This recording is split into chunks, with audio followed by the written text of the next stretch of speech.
There is something happening in Cameroon which has exposed the leadership of Cameroon and making people to ask the question if the president is fully in charge or the president has decided that this should happen. Cameroon Port Authority, there is a major crisis. Now, there is a company managing the scanning at Cameroon's airport, SJS. Now, their contract, according to what we were told, that it's to end in 2032. Of recent, there was a direct order from the Port Authority director that he has received firm instructions from high authorities that SJS should stop operating in Douala International Airport and give way for Transatlantic, which is a Cameroon company, to man this issue.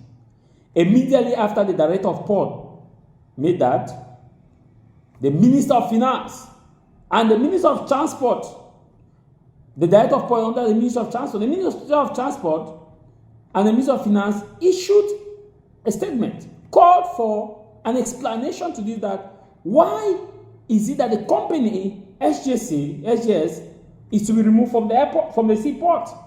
Immediately, there was a meeting convened by Cameroon's Prime Minister. Cameroon's Prime Minister issued a statement because earlier there had been a statement that the head of state, President Paul Biya, had asked this company, SJS, to leave the port. Now, the Prime Minister, head of government, after meeting with these ministers, came back and said SJS is not leaving the port, that SJS is the legal company saying to operate in the port, who had signed a contract with the government of Cameroon. Based on their contract, they have to stay. And the Minister of Transport, Jean-Ernest Mebengale, went on and granted a press conference and spoke to the press that based on their conclusion, SJS will stay at Cameroon's seaport managing the scanning. After that interview, the next day, there was an order from the presidency that SJS should pack, and forces of law and others were sent to go and remove the equipment of SJS at Cameroon Seaport Authority. Now, the president gives an order, the prime minister gives an order, the president gives an order. Who is calling the shots? One government, major disagreement. One government, major disagreement. This is painting. See, these people are. They are giving people all the way to mock Cameroonians. This is exposing us to mockery that we cannot manage our affairs. One government, several points of view.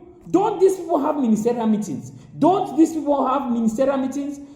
What do they really discuss in their cabinet meeting? That they will come to the public and watch their leniencies to the public, that they will come and disgrace Cameroonians. It is a good thing if Cameroon want to manage its resources, but due process must follow. Because you don't just chase away somebody like that after you have signed the contract. This may amount to a legal issue, and Cameroon will have to pay dearly. It's the same thing happened in Venezuela, when companies were chased away by Hugo Chavez. And later on, these companies sued Hugo Chavez to court. American companies sued Hugo Chavez to court. Hugo Chavez started paying the money. Hugo Chavez's economy was in a sham. In fact, if they explain it's Cameroon, you understand. It means you have not understood. That, in any country, the member of parliament will call these people to appear before the Congress, before the parliament, and explain to the people, because the parliamentarians are the people's voices. They are the voice of the people in a civilized country. But I want to assure you that our members of parliament will not call any of these people. Because in a normal country, they must call the prime minister, call the minister of finance, call the director of port authorities. Who you said is the authorities for you to send out SJC came from the head of state. Who gave you the orders? Who did you talk to? Who are you sure is the head of state? What mechanism did you know he was the head of state?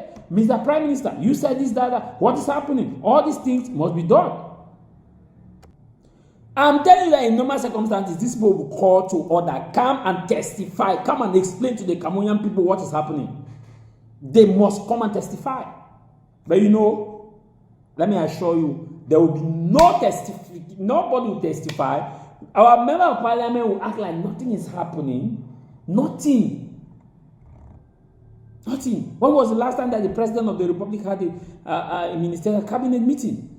In Benin, in Equatorial, in Gabon, ministers every month there is a ministerial cabinet meeting with the ministers, with the president. In Burkina Faso, Traore has that every month.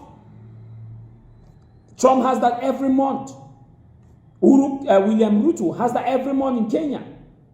Every month. But when was the last time that we saw a ministerial cabinet meeting that was chaired by the commander-in-chief? Because these are issues that can be discussed there and they can solve it and have an amicable settlement rather than coming and washing our dirty hands in public. It is a sham. It's a shame. See, I'm very vexed. And the people who can help us, they are helpless because they cannot help us, are the members of parliament who can help us and explain and call these people to come and explain to the Cameroonian people what is happening.